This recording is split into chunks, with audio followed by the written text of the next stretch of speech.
Et un immense merci à tous ceux qui ont travaillé sur ce chantier. Parce qu'il y a quelques mois, il y a quelques semaines, il y a même quelques jours, ici c'était un chantier.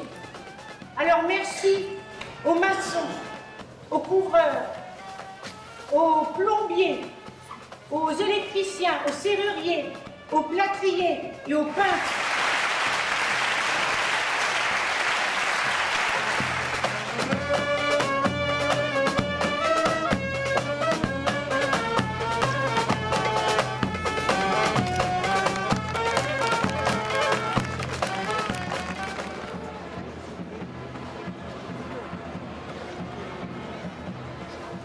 André Malraux affirmait « La culture ne s'hérite pas, elle se conquiert ». À Ivry, dans cette ville populaire et qui entend bien le rester, nous partageons depuis longtemps ce point de vue. L'acte que nous posons aujourd'hui traduit notre volonté de renforcer un service public de culture qui se donne comme objectif la démocratisation de l'art et la conquête de nouveaux publics. Dans la société que nous connaissons, seule la création, je crois, a encore aujourd'hui le pouvoir de créer un espace de dialogue autour des propositions d'artistes. Le travail que vous réalisez ici, Elisabeth Chailloux, Adèle Hakim, n'est pas réductible à la distraction ou au divertissement. C'est une œuvre d'éducation, de citoyenneté, de rassemblement, de réconciliation. C'est une œuvre politique. L'art fait émerger beaucoup de lumière dans un monde souvent plongé dans les ténèbres. Aujourd'hui, une nouvelle aventure artistique commence.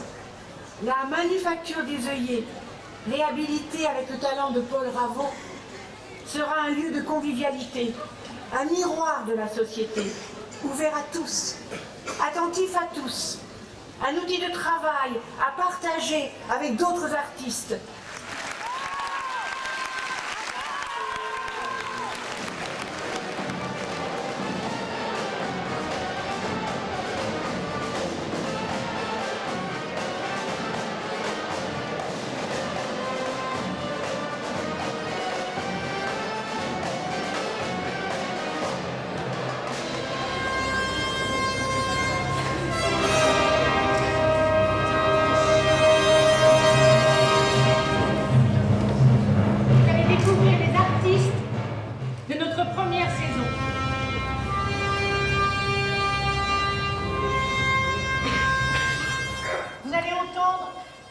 Des œuvres écrites par Sophocle, Molière, Shakespeare, trois dieux du théâtre, et aussi un démon, le marquis de Sade. Tous les autres auteurs sont des auteurs vivants.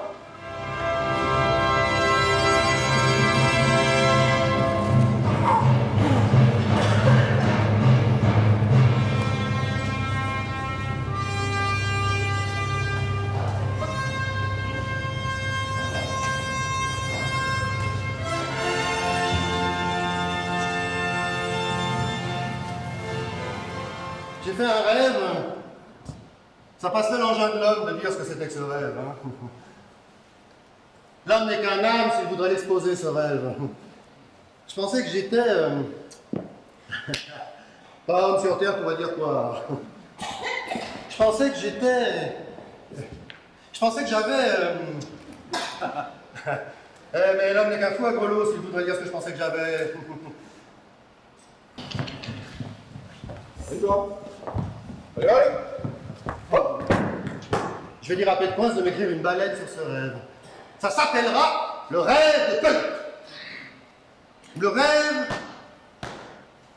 d'une nuit d'été. Le songe d'une nuit d'été. Et je la chanterai à la toute fin dernière d'une belle saison théâtrale. Ian, salut.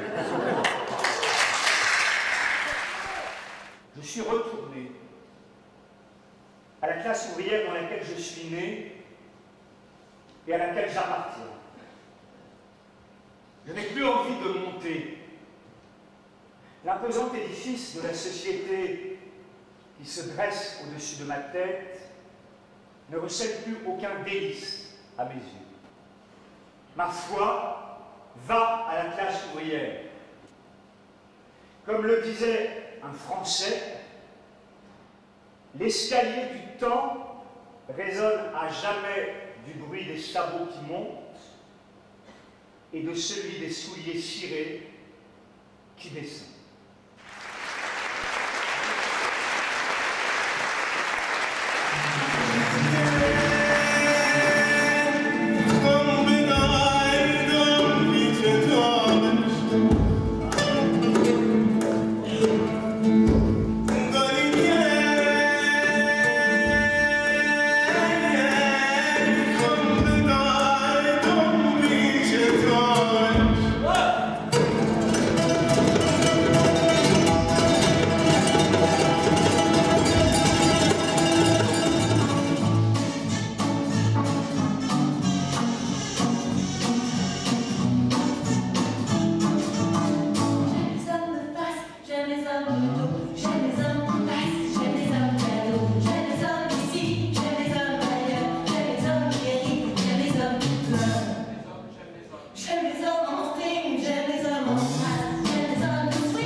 L'école est le plus beau théâtre du monde.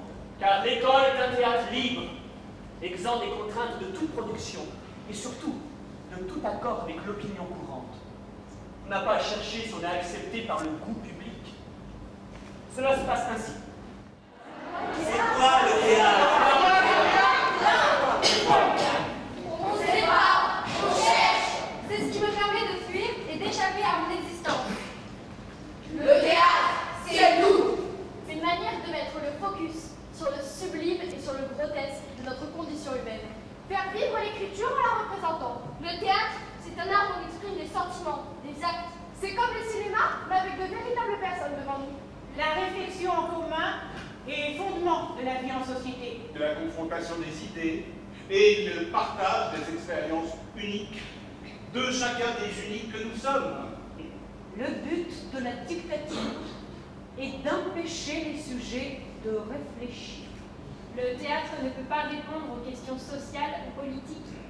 Il rend seulement compte d'expériences uniques et est lui-même un lieu d'expérience. Au théâtre s'exprime la subjectivité absolue des individus. Le théâtre ne contribue pas à résoudre des problèmes sociaux. Il peut seulement poser des questions. Adal Hakim, anarchisme.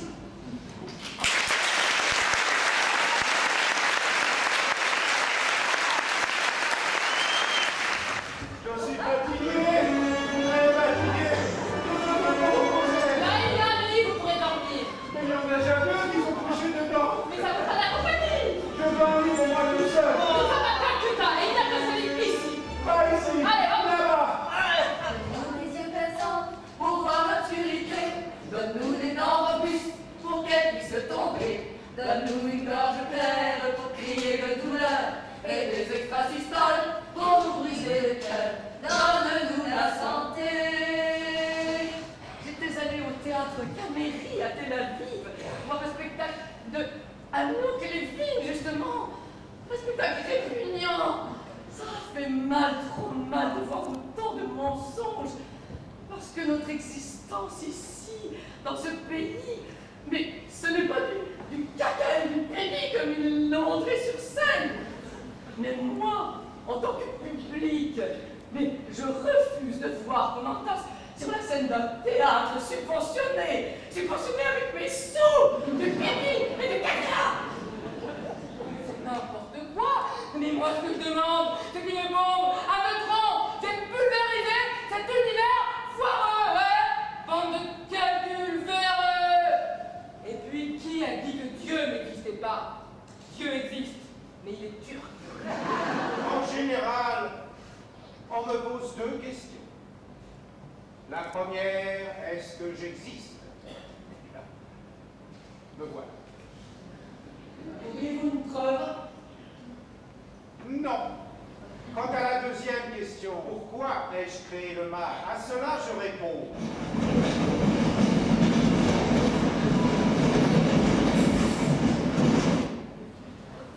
Mardi 11 février 2015.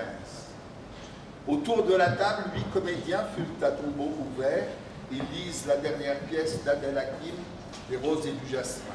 Jeudi 12 février, nous sommes au Théâtre palestinien, national palestinien. Le Théâtre national palestinien est un non-lieu géographique et politique. Implanté à Jérusalem-Est, considéré comme faisant partie intégrante de la capitale éternelle d'Israël, il ne peut demander, en vertu des accords d'Oslo, d'aide à l'autorité palestinienne de Ramallah, sous peine d'être condamné pour intelligence avec l'ennemi. En même temps, le Théâtre national palestinien n'a pas le droit non plus de solliciter le soutien des institutions culturelles israéliennes, de crainte d'être accusé de haute trahison par les Palestiniens. Le lundi 16 mars 2015. À 11h du matin, je rejoins Adèle au théâtre. La plupart des comédiens sont absents, certains sont bloqués au checkpoint, d'autres dans les embouteillages. 2 comédiens engagés sur le spectacle nous envoient leurs selfies depuis une plage déserte au Qatar. La secrétaire visionne un clip, Amr fait défait son catogan et Adèle fume dans tous les sens du terme.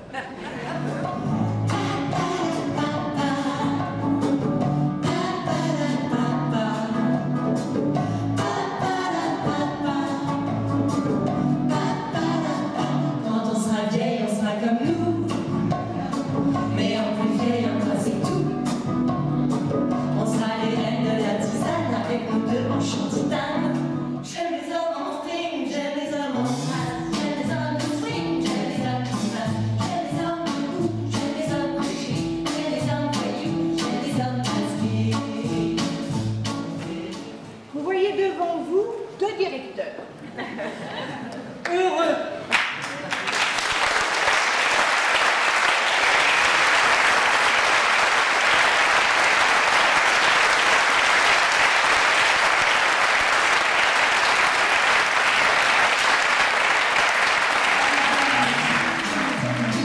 J'aime les hommes tout creux, j'aime les hommes rôtis, j'aime les hommes partants, j'aime les hommes pourris sur des épinards. J'aime les hommes à point, j'aime les hommes saignants, j'aime les hommes au teint avec du piment. J'aime les hommes très gras, j'aime les hommes très gros, j'aime lécher leurs bras, j'aime sucer leurs os. En vérité, j'aime tous les hommes. Je suis un peu en trop. Depuis que j'ai goûté leur je les aime avec du fromage. J'aime les hommes comme vous, j'aime les hommes charmants.